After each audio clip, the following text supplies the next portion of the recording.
Hello friends, मैं अर्चना ma'am as Aparna classes में आपका स्वागत करती हूँ। आज हम आपको पढ़ाने वाले हैं कक्षा 10 के फर्स्ट फ्लाइट के first poem dust of snow. Dust of snow Robert Frost के द्वारा लिखी गई है। रॉबर्ट फ्रॉस्ट जी इस पोयम में हमें अपने साथ हुए एक इंसिडेंट के बारे में बताते हैं। वो इंसिडेंट किसके बारे में है ये हम पता करेंगे अपने चैप्टर के नेम से। चैप्टर का नेम क्या है? डस्ट। डस्ट का मतलब धूल, लेकिन यहाँ पर धूल का अर्थ है कण। धूल का अर्थ क्या है? कण। ऑफ का मतलब का की के। स्नो का मतलब बर्फ। स्नो का मतलब बर्फ। चैप्टर के नेम से हमें ये पता चलता है कि इसका अर्थ क्या निकला। बर्फ,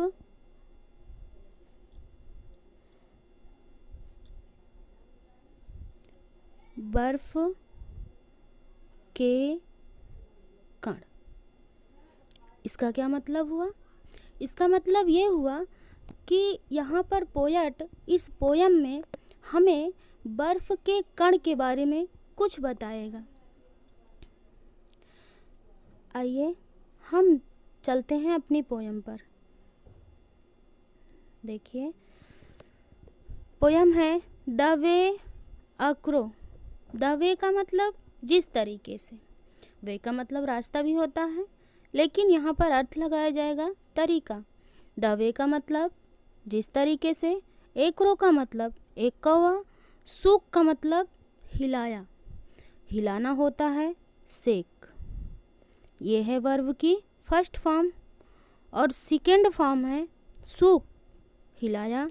डाउन का मतलब नीचे गिराया। ऑन मी, मुझ पर। जिस तरीके से कवि बताता है कि जिस तरीके से एक कौवे ने मुझ पर हिलाकर गिराया। क्या गिराया?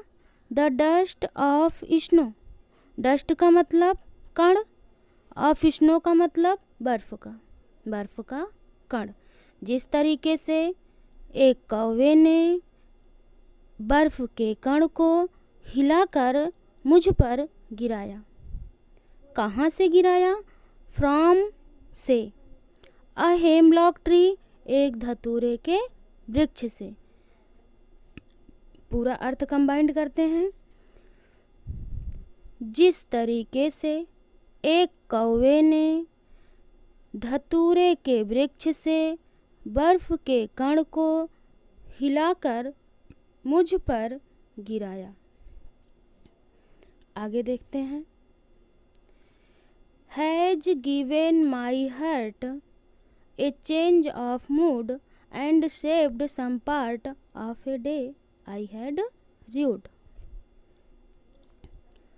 हैज का मतलब जिसने, गिवन का मतलब दिया, माई का मतलब मेरे, हर्ट का मतलब हृदय को। जब वो बर्फ का कण मेरे ऊपर गिरा, उसने मेरे हृदय को दिया। क्या दिया? ए चेंज, एक बदलाव दिया। ऑफ मूड, मेरी मनोदशा। मूड का मतलब मनोदशा, चेंज का मतलब बदलाव, परिवर्तन, कुछ भी कह लीजिए। जिसने मेरे हृदय की मनोदशा को बदल दिया। एंड, और, शेव्ड, बच गया। सम पार्ट, कुछ भाग बच गया।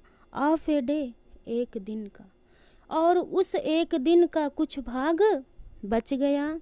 आई का मतलब मैं, हैड का मतलब चुका था, रूड का मतलब दुखी रह चुका था। उस दिन, जिस दिन का कुछ समय मैं दुखी रह चुका था, उसी दिन का कुछ समय जो बचा था वो मेरा दुखी रहने से बच गया।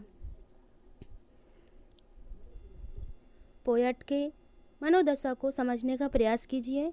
वो कहते हैं कि जब मैं दुखी था, क्या था? दुखी था, कष्ट में था, तो बाय द वे मैं धतूरे के पेड़ के नीचे खड़ा हुआ, और जब मैं धतूरे के पेड़ के नीचे खड़ा था तो उस पर बैठे हुए एक कौवे ने मुझ पर एक बर्फ के कण को गिराया, और जैसे ही मेरे ऊपर वो बर्फ का टुकड़ा या बर्फ का कण गिरता है, मेरा मन बहुत प्रसन्न हो जाता है, मैं अत्यधिक प्रसन्न हो जाता हूँ, मेरा मूड बदल जाता है, मेरी मनोदशा चेंज हो जाती है। और मैं अभी तक तो दुखी था, लेकिन जो उस दिन का बचा हुआ समय था वो मेरा दुखी रहने से बच गया। फिर से देख लीजिए।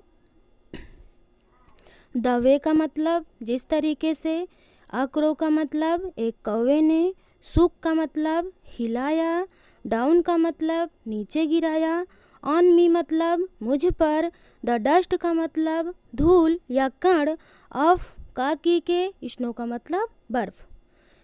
जिस तरीके से एक कौवे ने धूल कण, किसका कण? बर्फ का कण। जिस तरीके से एक कौवे ने बर्फ के कण को हिलाकर मुझ पर गिराया। कहाँ से गिराया? फ्रॉम ए हेमलॉक ट्री, धतूरे के वृक्ष से। जिस तरीके से एक कौवे ने धतूरे के वृक्ष से बर्फ के कण को हिलाकर मुझ पर गिराया। हैज गिवन, उसने, गिवन मतलब दिया, माई हार्ट मतलब मेरे हृदय की, ए चेंज मतलब एक बदलाव, ऑफ मूड मतलब मनोदशा। जिसने मेरे हृदय की मनोदशा को बदल दिया। एंड और सेव्ड बच गया, सम पार्ट कुछ भाग, ऑफ ए डे एक दिन का, आई हैड र्यूड जिसमें मैं दुखी रह चुका था। र्यूड का मतलब दुखी रहना। उस दिन, जिस दिन मैं पूरी तरह से दुखी था, जब मुझ पर एक बर्फ का टुकड़ा गिरता है, बर्फ का कण गिरता है, तो उसमें बचे हुए समय में मैं प्रसन्न हो गया, मैं खुशी हो गया, मेरी मनोदशा परिवर्तित हो गई। जिस तरीके से एक कौवे ने धतूरे के वृक्ष से बर्फ के कण को मुझ पर हिलाकर गिराया, उसने मेरे हृदय की मनोदशा को बदल दिया।